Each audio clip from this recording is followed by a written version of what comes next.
Dans la dernière année, je me sens super bien. Ça fait une couple d'années que je suis en sport-études.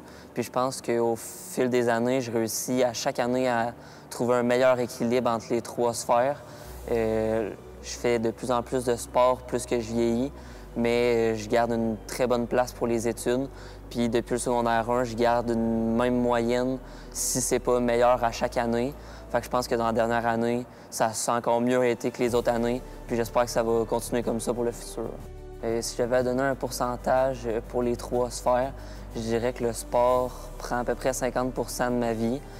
Parce que c'est quand même mon objectif à long terme, puis même pour mon futur métier, j'aimerais rester dans le monde du sport. Puis je mettrais 25 pour mes études, parce que justement, même si je veux continuer dans le sport, je vais avoir besoin de continuer dans les études. Puis le dernier 25 je le donnerai à ma vie sociale, parce que ce soit avec ma famille ou mes amis, c'est important de parler avec du monde, puis de rencontrer des gens pour se rendre plus loin dans la vie aussi.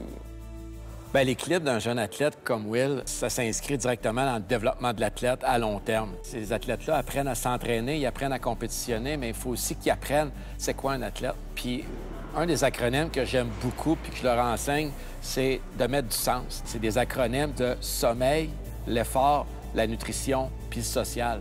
Puis exemple, avec William, ce qu'on a travaillé beaucoup dans les dernières années, c'est d'avoir un équilibre dans tout cet aspect-là. École, sport, mais sport, on avait soccer et patin. Fait qu'on aurait pu vraiment tout mettre dans soccer, patin, puis laisser le social, laisser la nutrition, laisser le sommeil, laisser les autres choses. Mais on aurait eu un déséquilibre, puis je pense que je suis convaincu qu'il n'y aurait pas eu de plaisir, puis il aurait arrêté quelque chose, probablement même les deux sports. C'est super important à l'adolescence de faire comprendre aux athlètes que faut que tu fasses du multisport, il faut que tu t'entraînes, il faut que tu joues, il faut que tu apprennes à c'est quoi être un athlète, mais en n'oubliant pas la base du sens. Bien, en tant que parent, ce qu'on souhaite pour notre athlète, c'est certain qu'on veut qu'il s'épanouisse dans son sport. On veut qu'il ait du plaisir à faire son sport aussi. Je pense que peu importe les sports que William fait, c'est vraiment dans le plaisir aussi. Ce qu'on souhaite aussi, c'est que ce soit dans des environnements sains, qu'il soit à l'aise, autant avec les personnes avec qui il travaille que où que ça se fait. De réussir à garder un bon équilibre entre les différentes sphères, pour William, c'est important. Puis pour nous, c'est important aussi là, pour son développement.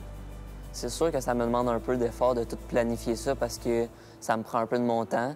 Mais en même temps, comme j'ai dit, ça fait une couple d'années que je suis en sport-études. Fait que je le planifie depuis que j'étais à peu près en secondaire 1. Fait que je commence à connaître un peu déjà toutes mes planifications.